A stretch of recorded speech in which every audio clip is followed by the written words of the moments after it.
serve me. It's time for another episode of Bourbon Over Headlines, where your headlines are served neat. So pour yourself a glass and sit right down. Today, as I said earlier, we're going to keep it weird. That's right, we're going to Austin. And we're going to see if Austin's been weird for a lot longer than that slogan's been around. So, as we always do, we start with a little background. So, Austin, Texas. No, let's do Texas. Let's do background of Texas. Everything's bigger in Texas. Well, Texas, part of the Mexican territory. So, Texas was a territory of Mexico, right on the Mexican border. Rio Grande became the established border. So, in 1836, they won their independence from Mexico, became the Texas Republic. Stephen F. Austin is known, the father of Texas, who Austin's named after, had the name impresario. Now, this meant that he was given property, thousands and thousands of acres, to bring settlers in so that they could settle what was Texas, okay? The territory of Texas. After we won the Spanish-American War, Texas was a territory, it was still disputed. He came in to settle it. Texas itself fought a war with Mexico because Mexico still wanted Texas back.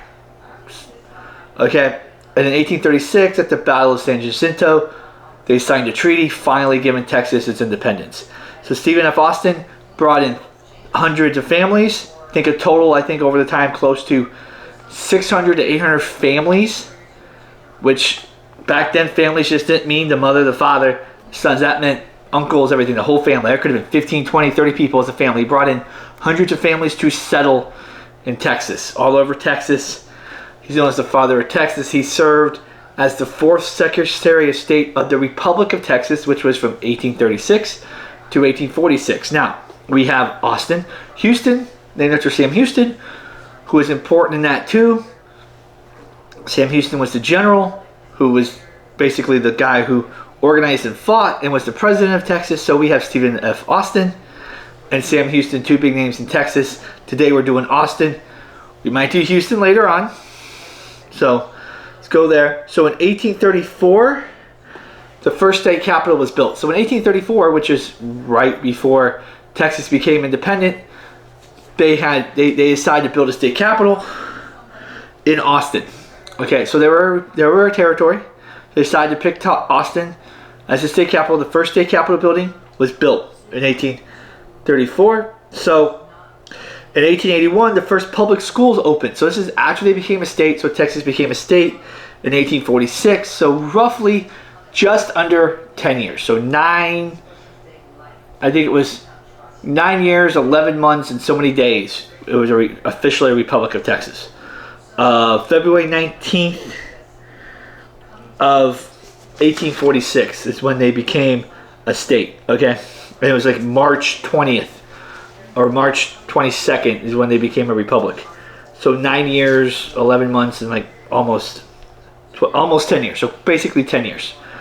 All right. They became a state in 1846, pretty much because after that war, they had massive debts, they had massive stuff, they wanted to become a state, so that stuff was taken over by the federal government, and they were under the US dollar and not the Texan currency. So that's happened a lot when territories became states. If that territory had debts, or in this case, a country, this is an actual country, not a territory, the part of the deal was, we become you absorb our debts, we pay the debts off with the dollars you give us. That's basically how it worked. Not that simple, but that's how it worked. So in 1881, the first public schools opened. So less than 40 years after it became a state, the first public schools opened. And then UT, Hook 'em Horns, 1883. Now they weren't the Longhorns until 1917. And what happened is that their first live mascot, Bevo, made its debut in 1916. 1917, they decided to name the official mascot of the school, the Longhorns, after Bevo. Some interesting stuff on Texas.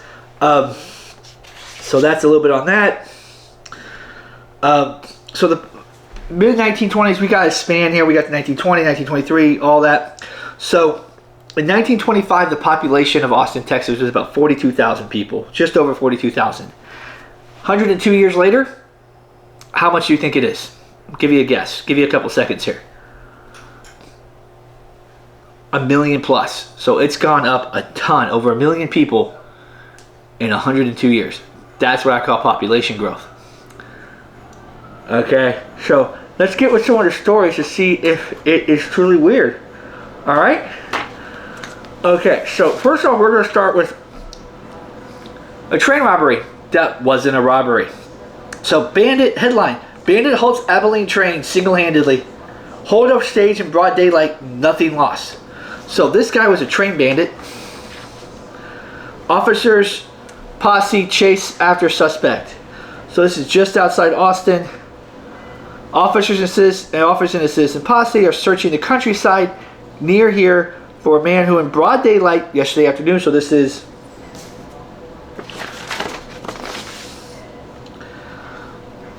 August 30th of 1923. This is done in 1931. August 31st. So, all right. Abilene and Southern train. The project single-handedly stopped a northbound Abilene and Southern train in open pasture 8 miles north of here. So 8 miles north of where this story takes place. Stepping from behind a cluster of bushes with his face masked, the bandit. So basically, probably in a bandana, you know, those old school cowboys with a bandana. That's what I'm imagining here. Pulls up a rifle, right in the train. The conductor's like, stop the train. Stop the train with a bandana. That's what I see here. I might be wrong, but that's what I see. Okay? After the train stopped, the masked man approaches the engine cab and ordered the engineer to move on. No robbery was attempted. After the train, the officers are in the opinion that it was just an act of a crazy man.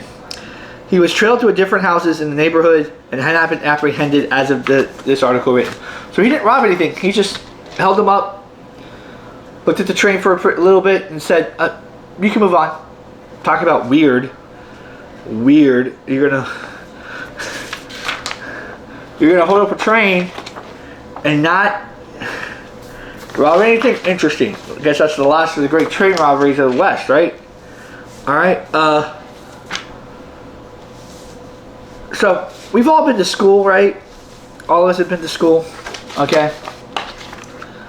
And we're told we're going to use this later in life. And some of us do, some of us don't, but a lot of people don't use what they're taught in school, especially in college and stuff, later in life, completely different majors.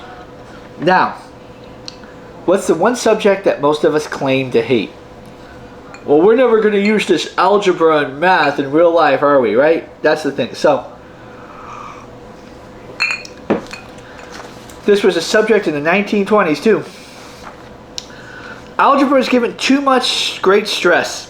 The Texas high school declares doctor in survey. So, algebra is receiving excessive emphasis in Texas high schools, which prevents a great many students from getting into courses in history and science, from which every point of view will be more useful later in life. So he's basically saying that you need to get into science and history, which will be more useful later in life. Well, history, as they say, history repeats itself.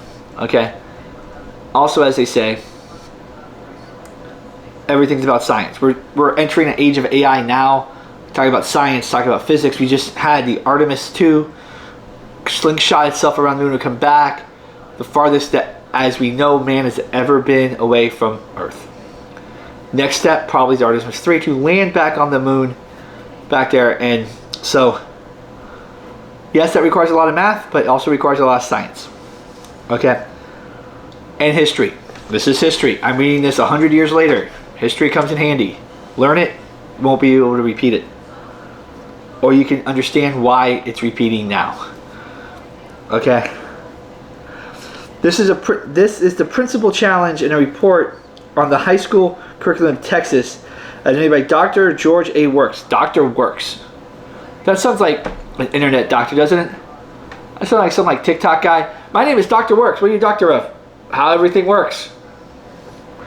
It's like Bill Nye the Science Guy, who really isn't a science guy. That's a character he plays. Bill Nye the Science Guy, he's not really a science, doesn't have a degree in science. It's a character he plays that he's cultivated over years. Okay? Let the cat out of the bag there. Okay? It's a TV show character. It's not really, he doesn't have a doctorate in physics, doesn't have a doctorate in science. It's a character that's been played over years. Okay? But this doesn't sound like Dr. Works. He's a, what are you a doctor of? Everything that works and how it works. That's vague. Exactly. Let's say he's not a real doctor. I'm just saying that's how the name sounds. Okay. Director of the Texas School Survey. He announced that in the conclusion of the study, the statistics offered by Dr. C.H. Judd, another name that sounds familiar. Dr. C.H. Judd. Sounds like perfect thing for a judge show. Judge Judd. C.H. at your service. Today we're going to solve disputes between people who are too stupid to solve themselves. Dun dun.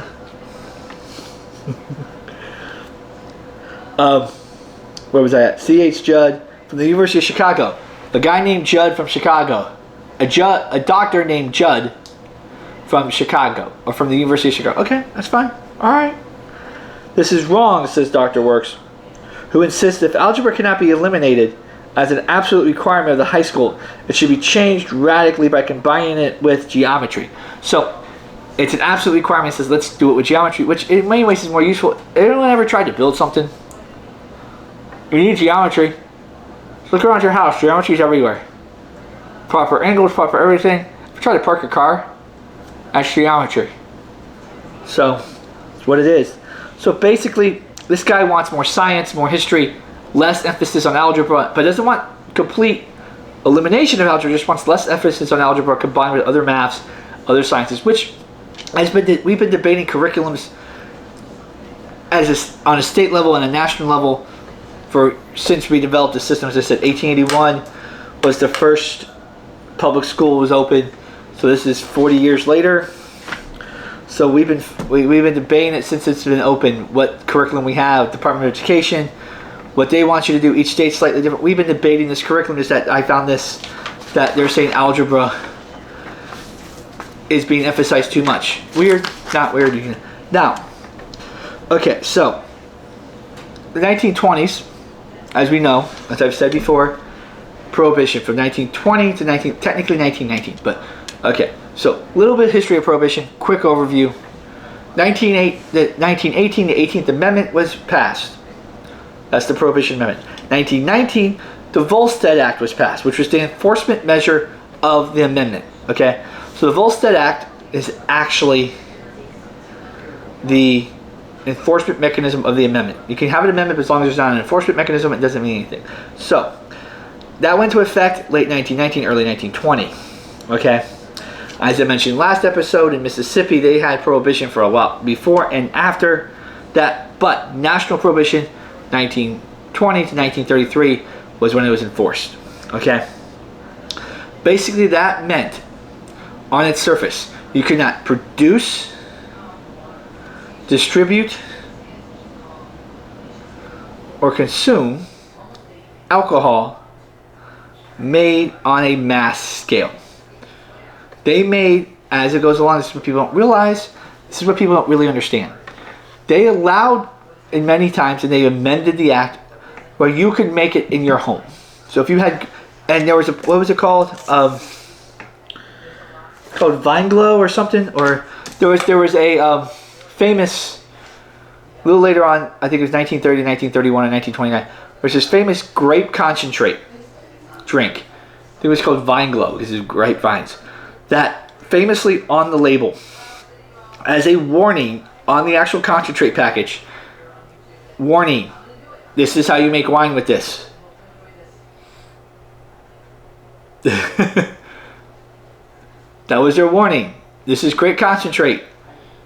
Warning, this is how you make wine, and detailed it out. Could you imagine that happening today? Oh, this is how you make meth with it. Warning, this is how you make. So let's take, I don't know, The coca plant, just a simple coca plant. You buy it, you plant the seeds, and the warning label says this is how you make cocaine with it. I don't think that would fly today, do you? But that's what they were doing. They were telling people how to make wine from a grape concentrate in the 1930s to get around prohibition. God, I love America sometimes. But back to the story at hand. Sheriff arrested. So there's been an issue. Cops. Big issue with cops lately. Different people back. Defund the police, don't defund it, whatever.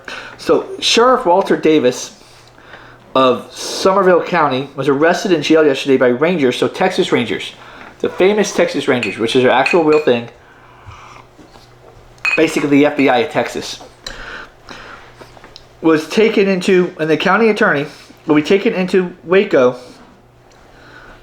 as it was asserted. The other 18 men, so there was 20 men. The sheriff, the county attorney, and 18 of the men will be transferred to Waco for charges of violation of the liquor laws and conspiracy in federal court. So, the sheriff was the head of a ring that was violating the Volstead Act.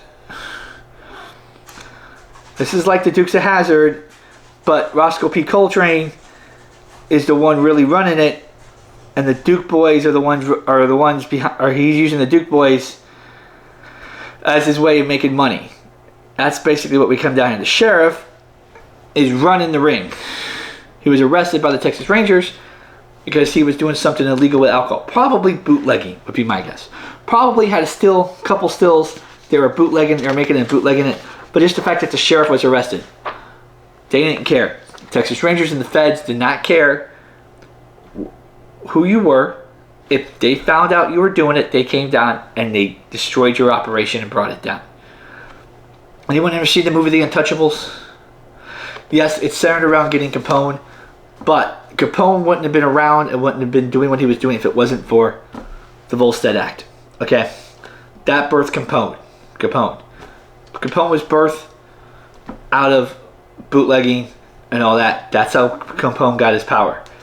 So, the Untouchables, which is a federal branch, they were federal, going after a bootlegging operation and organized crime. Didn't matter if you were a cop or not, because you have to remember a lot of these people in a lot of areas bribe the cops because they can make more money looking the other way. Looking the other way, they would get bribed looking the other way to let the alcohol come in, and they would get alcohol. Another interesting thing is when the Volstead Act was first passed and the enforcement mechanism was actually done, people who could afford it bought up a ton of alcohol. I mean, a ton of alcohol before that, so they could have it in their homes. They couldn't prevent you from consuming it in your home. They could go out and prevent you from buying it from people. And if you started distributing it outside your home, that was different. And they allowed so many gallons, allowed so much to be made in your home to homemaking for personal purposes. Okay?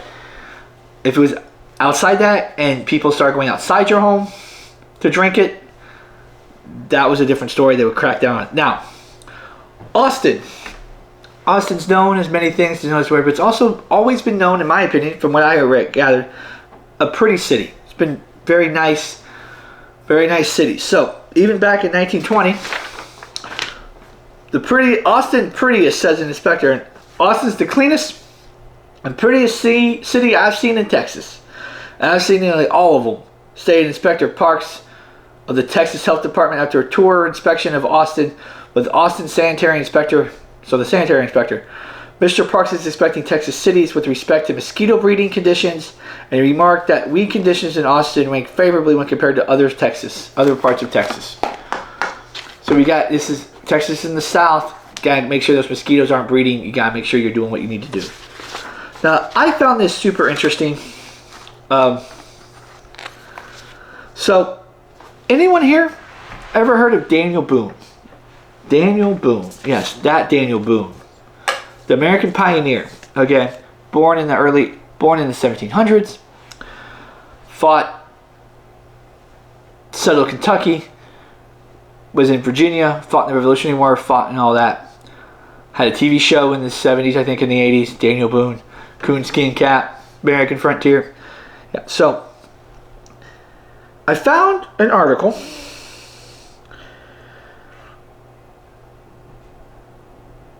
that has his great-great-granddaughter, the last descendant of Daniel Boone. I don't know if they found other ones later on. I don't know, but according to this story from 1923, she is the last descendant of Daniel Boone. I think Daniel Boone died in 1820 something. So 100 years after he died, we have his great-great-granddaughter. His great-granddaughter, not his great-great. Okay. Pioneer reaps huge harvest. So, article starts out like this. Oil, fickle goddess that has brought riches to day laborers, university professors, millionaires, professional men, and Indians, played its strangest trick in laying of wealth at the door of Mrs. C.F. McCutcheon, the last living descendant of Daniel Boone of Kentucky. So this lady, on her property in the 1920s, got oil. So the last descendant of Daniel Boone struck oil in Texas. From the door of her home on a little Caldwell County farm, in the heart of the Luling oil field here, Mrs. McCutcheon, a great-granddaughter of the famous Kentucky explorer, settler, and Indian fighter, can count 57 oil derricks on her property. 57 oil derricks. Imagine that amount of money. Of which today are spouting out thousands of barrels of oil and other riches for their owners. So she probably owned the mineral rights. They're paying her so much for the rights. That's how it usually works. Know anything about, there's a show called Landman, which is about oil. You get to a property, you pay people for the mineral rights, they let you drill up. Same thing here, mineral rights. Now she goes on and says that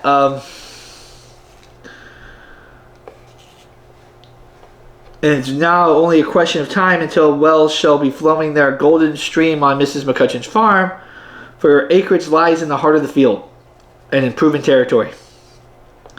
The land is under lease, and the great-granddaughter of Daniel Boone, age 83 at this point, so will soon be drawing dividends from the land which she and her husband of her great-grandfather settled 52 years. So she's been on this for 52 years. She's 83. They're going to put some oil, and she's going to be getting dividends, plus probably what's left of the mineral rights. I don't know. Sometimes they give you dividends. Sometimes you lease the mineral rights. Sometimes it's both.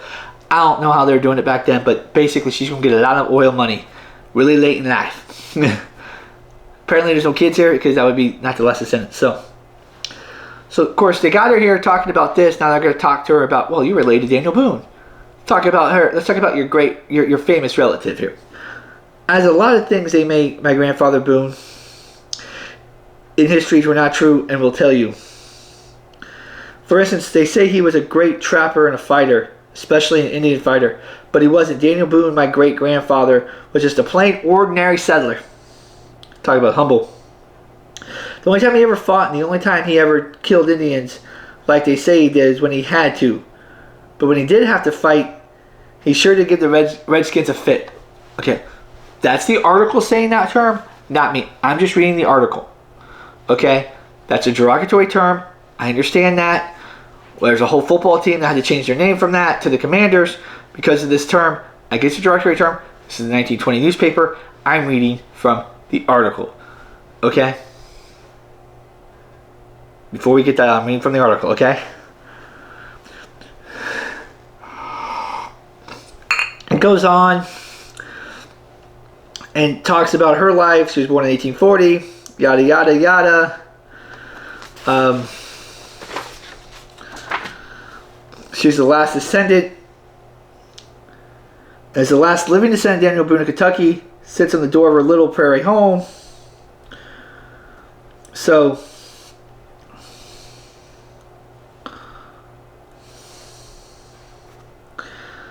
basically, that's what that was. So with that being said, oh, one more thing. but I like doing this. First radio station in Austin was the 1920s. Couldn't find the exact year. It was, I think it was K-Knox. Yeah, N-O-X, K-Knox, or something like that. I don't remember. I have it written down somewhere. I did. But 1920s, first radio station, one of the first radio stations in Texas that said 1920s is when the beginning of the radio boom happened. I think it was K-Nut for a while. It's still technically on the air as a different station. 96.3 in Austin is the license for that. That license, that frequency, 1490 AM, which is now also FM, owned by the same people, was the frequency that gave the first license in Austin, Texas. So that's what we got there. So just some notable people. Sandra Bullock has her production company called Fortis Films, located there. So Mark Calloway, all wrestling fans know Mark Calloway as The Undertaker. And I think it's Adam Clearly or Adam Levery, I can't read my own right, known as the Podfather, the guy who was instrumental in podcasting, one of the fathers of podcasting, had the first podcast out there. Speaking of podcast, Joe Rogan is based out of Austin, Texas, who is now probably, if not, is the biggest podcasting. So this guy might be the Podfather, the godfather of podcasting, who I know likes a good cigar and likes a good whiskey. Speaking of whiskey, once again, I'm drinking Jefferson's Rye. I'm doing, on their site, they had what they called a honey old fashioned, which was honey with some water, mix it up, put some bourbon in it, do some bitters, drink it. It's really good, actually. Again, I wish I could smoke it, but I don't have the ability to smoke it. But just basic Jefferson Rye, really good. So get it done. So with that being said, here's to another episode of Bourbon Over Headlines, where your headlines are served neat. So may your day, your week, and your life be neat, everyone.